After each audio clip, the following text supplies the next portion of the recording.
The mothers who do not belong. In the village of Enugu, the hills were green and streams sparkled like glass. Children's laughter filled the air as they ran through the fields, but not every home in Enugu was filled with joy. For some women, the cries of babies were only a dream. The villagers believed that a woman's life was like a river, and her children were the waters that kept it flowing. It is a blessing to have a child, the elders often said, and a curse to live without one. These words hurt Nkem, who had been married for 11 years without a child. She prayed to the gods each month, but each month her hopes faded. At first, people comforted her, saying, "The gods' time is the best." But as time passed, their kindness turned to whispers. When she walked through the market, she heard women muttering, "Why has she not given her husband a child?" Even at family gatherings, when others showed off their babies, Nkem sat quietly, forcing a smile while her heart broke. Her husband Chijioke tried to console her.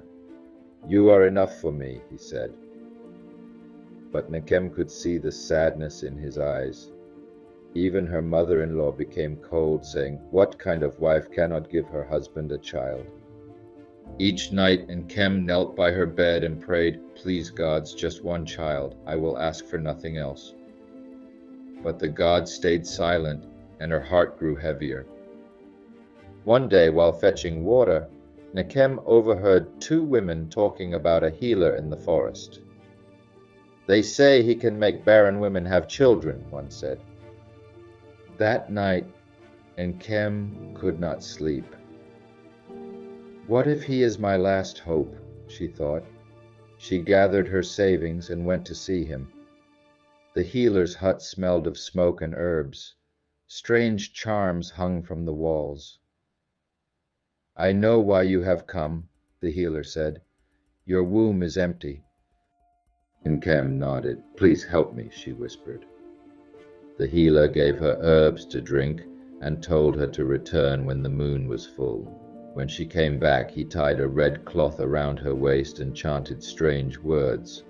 "The gods have spoken," he said. "Your child will come." For a while, Nkem believed him. Her stomach felt strange, and she thought she could feel movements inside. "It's happening," she told herself.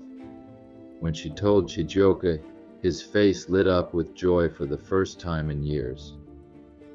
But as weeks passed, something felt wrong. The movement stopped, and her body didn't change. When Nkem returned to the healer, he told her to be patient. Then one day at the market, she overheard women saying, "That healer is a fraud. He steals babies and lies to women." Nkem felt the ground fall away beneath her feet. She locked herself in her room, ashamed and broken. In the same village, Udo also had no children.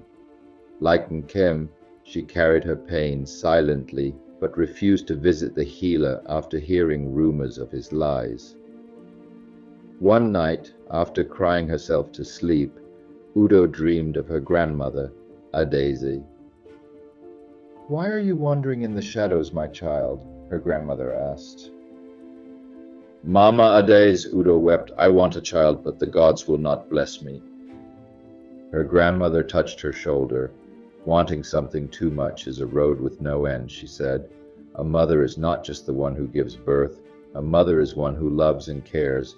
Find peace in the love you already have." When Udo woke, her heart felt lighter. She shared her dream with her husband, Obinna. "Your grandmother was right," he said. "Perhaps we need to find another way to be happy." One day Udo visited Nkem. "My sister," she said, "we cannot carry this pain alone. Let us sit under the iroko tree and talk." At first Nkem wasn't sure. "What if people see us?" she asked. "Let them see," Udo replied. Under the shade of the tree, the two women shared their struggles. For the first time, Nkem felt her pain begin to ease. Soon other women noticed and joined them. One day a woman named Ifeoma came to them. "May I join you?" she asked. "Of course, sister," Nkem said. The Iroko tree became a place of healing. Women came to share their stories, their hopes, and their strength. Elder Okoro first heard about the gatherings from his wife, Ifunanya. "The women sit under the Iroko tree every day," she told him. Even Nkem smiles now. Wanting to know more, Okoro went to see for himself. He stood at a distance and watched the women talking and laughing. He saw a strength in their faces that he had not seen before. At the next meeting of the elders, Okoro spoke. "My brothers," he said, "we have been mean to our women. Must we shame them for what they lack? They farm our lands, cook our food, and care for our sick. It is time to honor them." The elders agreed to hold a meeting in the village square. During the meeting in the square, Okoro stood before the villagers. "My people," he said, "we have not been nice and fair to our women. A woman is more than her womb. She is her heart, her hands, her wisdom." At first the crowd was quiet. Then the women under the Iroko tree began to clap. Soon everyone joined in. Nkem and Udo stood at the back, holding hands, tears shining in their eyes.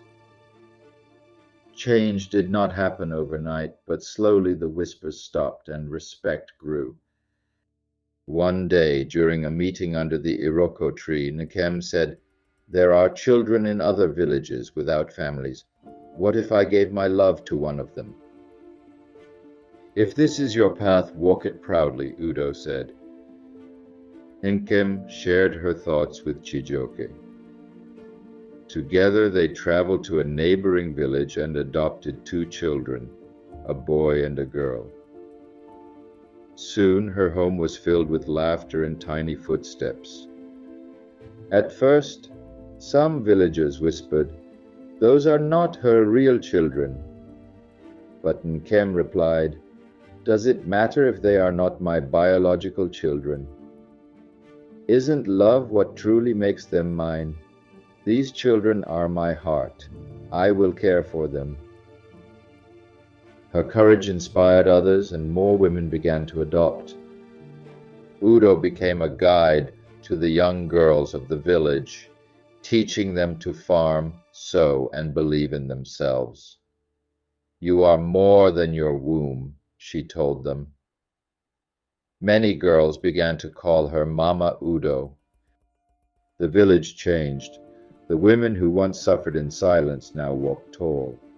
The Iroko tree became a symbol of hope, and the elders praised not only mothers who gave birth, but also mothers of the heart.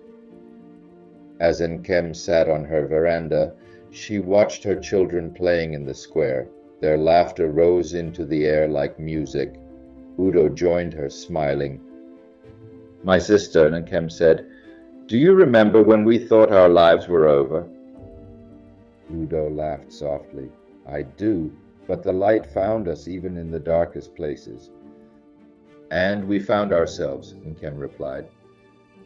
"In Enugu, laughter came not only from children born of the womb, but from those loved into life by mothers of the heart." Thank you for watching The Mothers Who Do Not Belong. If this story touched your heart, please like, subscribe, and share to inspire others. Let's spread the message of love, hope, and strength.